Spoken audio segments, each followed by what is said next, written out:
battery charged back up. This is a typical trader, the H&B Forge. And he looks like he's kind of got a little bit of everything there on the table. Let's go up and take a closer look.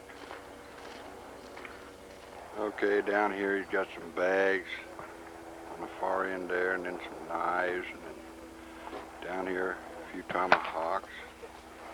And then over here he's got a rifle and some more hawks for sale. Here's some more tomahawks and tomahawk handles. A lot of the guys break a lot of handles, so they don't put them in permanent, and they go in kind of like a pick handle. So when you break one, why you can replace it in a hurry. And a few more little gewgaws and foo-frogs. There's some pipe tomahawks. You can either split somebody's head wide open or sit down and have a smoke with them. On over here we have some belts and stuff. Let's go over and look at some bead traders. Okay, this guy's got a little bit of everything here. And about the same thing the last one had. But in these cases here, he's got just about every kind of trade bead you want to see. Along here there's just a smattering of his beads that he's got available all down that table, and then all back across here. None but beads. Beads, beads, beads. This guy here is dealing in nothing but furs. These are all tanned out, ready to go, and you just hang them on the wall or make something out of them. About anything you want there. Coyote, bear, deer, elk, bobcat, just any kind of fur you want. Make a hat out of them or whatever. That's all he's got in his tent is furs. Inside there it looks just like what you see here. Just furs hanging all over the place. This is one of the bigger barrel makers in the nation, Get the Barrel Company. Over here he's got a sampling of all the barrels that he makes. Any caliber, some of them smooth bore, some of them got riflings in them. And these are the barrels that were on the rifles that you saw shooting down there on the range. Here's a few stocks, blanks, and about anything you need to make a rifle out here. Okay, here's another typical tent. He's got some rifles for sale, and on the table here you see some deer antlers and gewgaws and foo-frogs, knives, beads, trinkets, whatever you want. Probably sell you enough parts to put you together a gun. Let's go on over on one of the other ranges and take some more look at some shooters. Within the muzzleloading fraternity, we have terminology that we call everybody, and it's just some general public out looking at all the gewgaws and foo-frogs, and we call them rubberneckers. They're just tourists looking around, seeing what they can see. And we call them rubberneckers. They just like to walk around and look.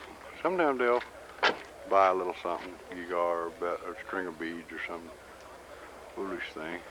Hey, you know, some of them don't like to walk. They'll just drive along Trader's Row here and kind of look in the tents without ever getting out of their car. We'll get back to some of the people you see out here. We saw the rubberneckers. You notice the shooters on the other range there that you saw were all dressed in street clothes. And we're going to get a look at them. Right now we want to look at some slug gun shooters. These rifles weigh up to 75 pounds. They're the ones that like to drive nails at 100 yards. And this is the slug gun match. We'll get a close-up look at some of these in a minute. But this is the slug. We've got slug gun matches that shoot round ball, patched round ball out of these heavy rifles. And then we got slug guns. They load with a hydraulic press and have a false muzzle to load in so they don't tear the muzzle and affect the accuracy. Let's get a closer look here. The general view of the targets they're shooting at, and you'll notice all the little flags and little things with impellers on them. These guys are doping the wind. They have to put the shooting line halfway down range and then just below their target. They're really serious in what they're doing. They have micrometers clicked Olympic grade sights on their weapons. They're not fooling around here. This is a typical slug gun, and look at the size of that barrel. I ran off with his. We can look at another one when he goes back and starts loading. Here's a pushing the ball down. Now he pounded that in there with a hammer like you saw earlier. Now he took the false muzzle off and lays it down. And that's so they don't pick up the muzzle of the weapon, so to affect the accuracy.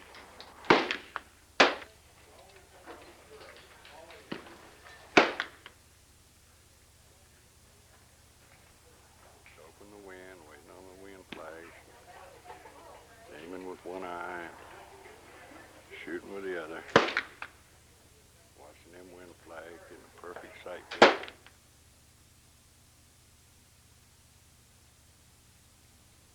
These guys are shooting 6 separate targets if they all shot at one. And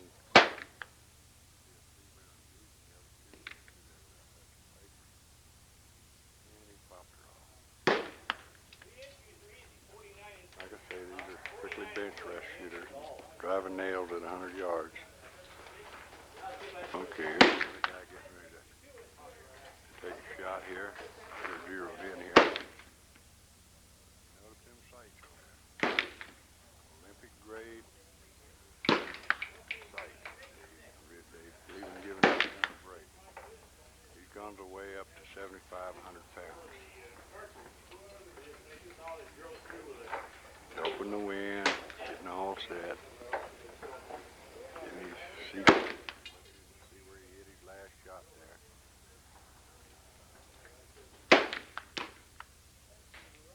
Waiting on the wind to settle down. It's gonna take a little while. Here's a light bench rest shooter down here.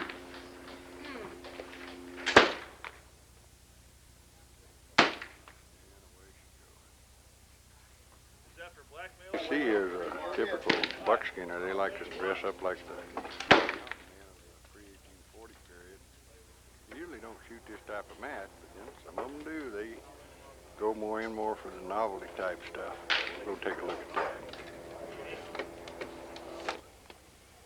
Okay, we're down here on the more or less a little more primitive, what we call a primitive range. These guys are shooting at paper out there, but normally they'd be shooting at a knockdown silhouette or something like that. And you see the hunting bags, and a lot of these guys are dressed up in their skins and everything. And we'll watch one of them get down in the prone position and shoot over a log here. They're down there posting targets right now, as you can see at the top of your screen. These guns they're shooting are strictly traditional, just like you'd have out hunting back in the 1700s, early 1800s.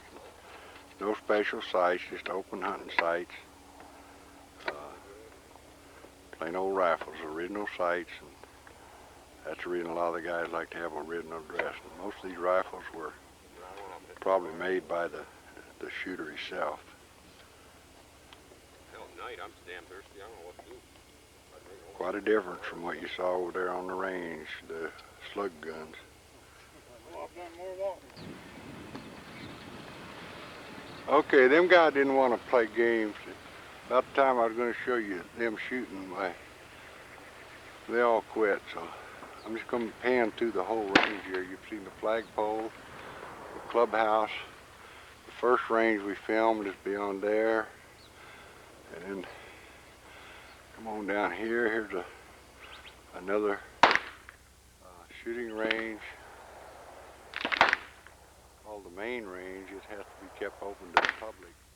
All the other ranges are tied up. The target frames, numbers you see out in the far background are the big bore range. And they can shoot up to 1,000 yards back there. Don't know if you can see, there's the gunmaker's hall through the Palo Verde tree there.